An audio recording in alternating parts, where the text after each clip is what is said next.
Islam ada jihad. Ini menunjukkan Islam teroris. Kita kata tak.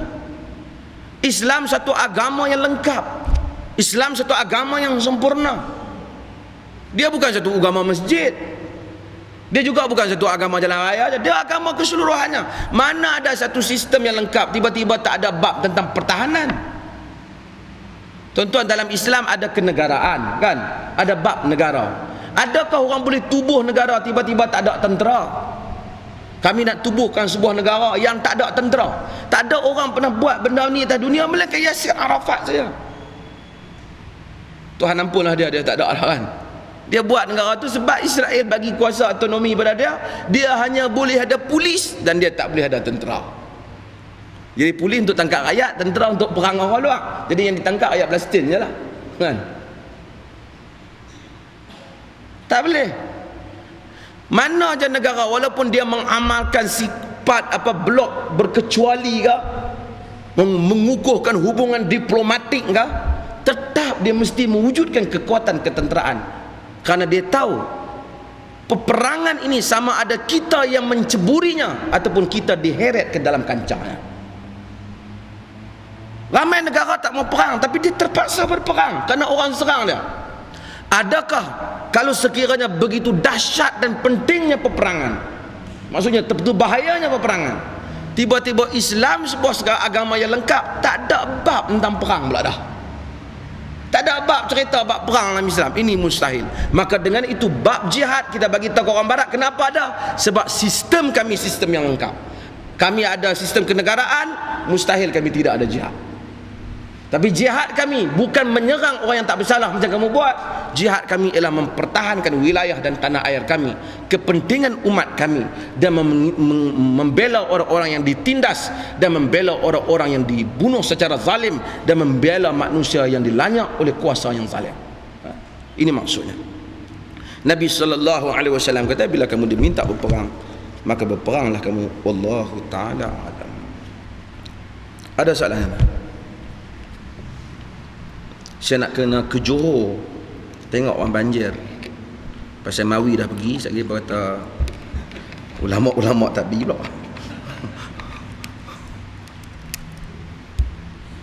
Mawi juga sampai dulu daripada kita kan. Saya ingat yang lain, negeri lain tak pergi lagi. Alhamdulillah perlih hujung pergi. Ya.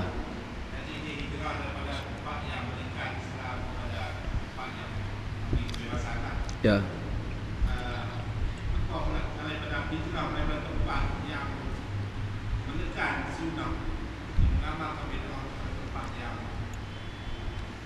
Sama juga.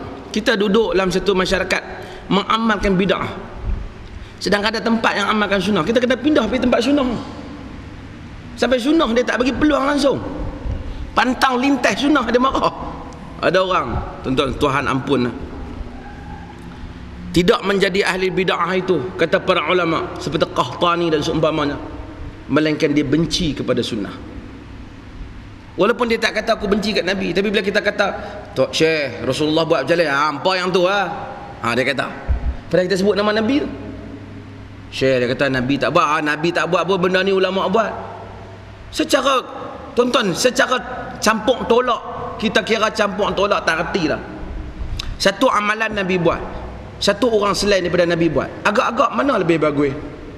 Walaupun orang selain daripada Nabi tu kita habang bila apa jawatan dia pun, mana lebih bagus? Satu kita ikut sebiji macam zaman Nabi, satu lagi kita ikut hak orang tokoh tambah. Ada orang kata boleh, ada orang kata boleh, ada orang kata tak boleh. Kalau ikut hak Nabi confirm boleh. Tuan-tuan, amalan zaman Nabi kita ikut sebiji.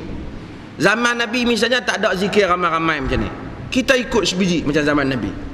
Lepas tu ada orang berzikir ramai-ramai, kita kata tak boleh, Nabi tak buat. Dia kata ada syekh ada ustaz kata boleh. Ustaz ni pun bukan sebarangan juga. Oi, ramai, serban dia hebat, nak murid dia pun ramai.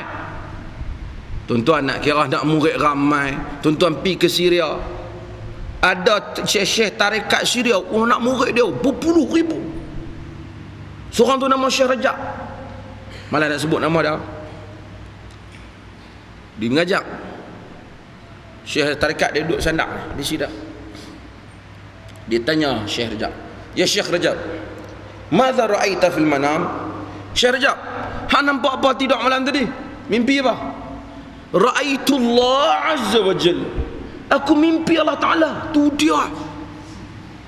Anak murid dia bukan kata tu dia. Tak. Masya Allah. Allah. Mengalir mata. Syekh tanya dah, kaifa wajhullah? Macam mana rupa Allah Ta'ala? Tamam mislu wajah Syekh. Sebiji macam muka Tok Syekh. Tu dia. Allah. Zikir punya syok. Anak murid ramai, serban besar, janggut hebat, jumpa tengah malam orang lari, tapi kita tak terima.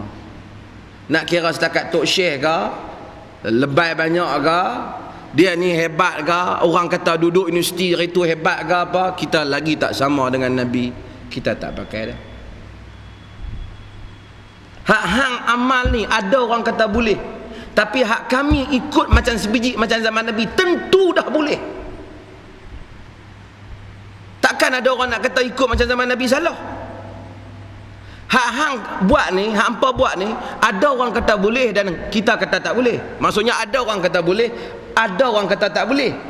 Kalau ikut sebiji macam Nabi, adakah orang kata boleh tak boleh? Tentu dah boleh. Dari segi kira bicara logik pun dah baik ikut zaman Nabi lah. Tak payah awak keluar dalil lagi. Kenapa yang hampir ikut hak ada orang kata boleh, ada orang kata tak boleh? Awak hang tak ikut benda yang confirm boleh, iaitu sebiji pada zaman Nabi. Kira bicara macam tu, tak? Ni tak payah ilmu banyak lah untuk nak pergi berdebat kan. Kata hak Nabi buat macam ni, hak mereka buat, mereka kata macam ni pun boleh. Tanya mereka, pertama, antara hak ulama buat, yang orang nama ulama, dengan hak Nabi buat, antara dua ni mana lebih bagus? Tanya. Kalau dia kata sebenarnya ikut-ikut hak ulama lah bagus. Hak tu kata Assalamualaikum, aku tak mau meneruskan lagi lah. Aku tak mau dah kat ni kita setakat tang ni lah. Kalau dia kata dah hak Nabi bagus, kalau hak Nabi bagus, hak Nabi. Dah orang kata hak ni pun boleh. Okey, hak ni pun boleh dan ada orang kata tak boleh. Hak Nabi ni adakah orang kata tak boleh? Semua orang kata betul. Siapa hang tak mau? Pasal apa hang dak ma yaribuka ila ma la yaribuk, kata Nabi. Tinggal apa yang hang ragu kepada benda yang langsung tak ada ragu. Tapi congok macam tu pun kita tak mau. Ikut sunnah. Ada orang kata tak amal sunnah ni, biar tak amal. Pasal Nabi kata ja'al islamu gharib